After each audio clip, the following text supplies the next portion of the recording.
Alright, so this is our presentation on the life of Alfred Marshall.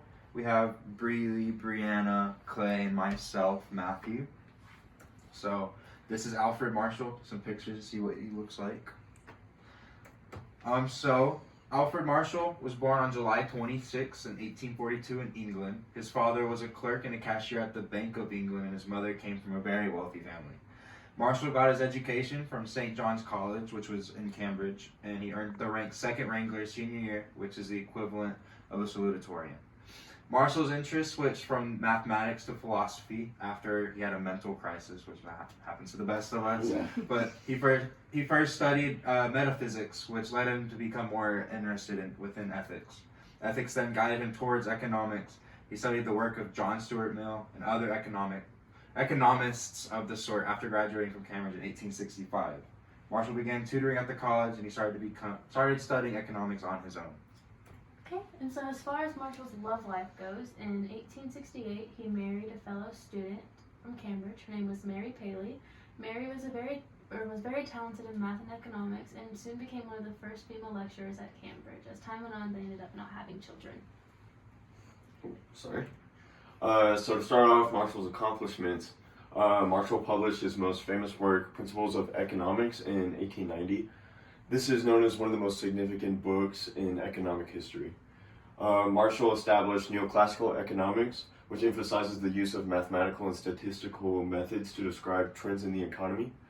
And before his retirement in 1908, Marshall founded the Cambridge School of Economics.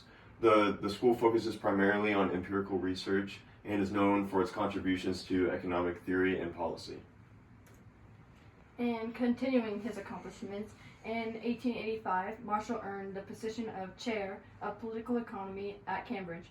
It is also known as the Marshall Chair because he held a position for over 2 decades. The Marshall is regarded to this day as one of the most important academic positions in economists. Marshall also trained economics John Maynard Keynes, who became one of the most important economists of the 20th century. Keynes played a significant role in the transformation of Cambridge School in economics towards Keynesianism. Economics focus on the government stabilizing the economy in the midst of the recession.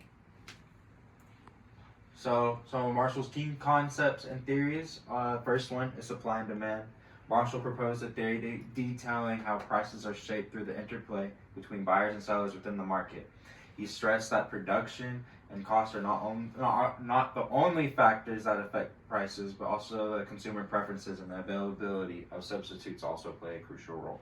Okay, and one of his other key concepts was the consumer surplus. Marshall developed the consumer surplus, which measures the difference between the price a consumer actually pays for a product and the amount that they are willing to pay. He argued that consumer surplus holds significance in assessing the collective well-being of society. Another one of his concepts is the theory of the firm. Marshall determined when people buy things, they often get more value from the product than what they paid for it. He said this was important because it can help us understand how happy people are with the things they buy. And then fun facts about Alfred Marshall is Marshall loved music, being known as an accomplished pianist. Marshall also adopted a vegetarian diet in the 1880s. He became an advocate for vegetarianism, and he even believed that the vegetarian diet was a healthier and more ethical way to live. Marshall was also an avid cyclist, and he enjoyed it to such an extent that he often cycled to his lectures at the university. People knew him for loving the outdoors. He was a keen walker and loved to garden as well. He was a prolific writer. He wrote thousands of letters while he was alive, and many of them are now preserved in museums. Marshall had a great sense of humor. He often incorporated jokes and anecdotes into his professional life. So we're excited, and that's our presentation about Alfred Marshall.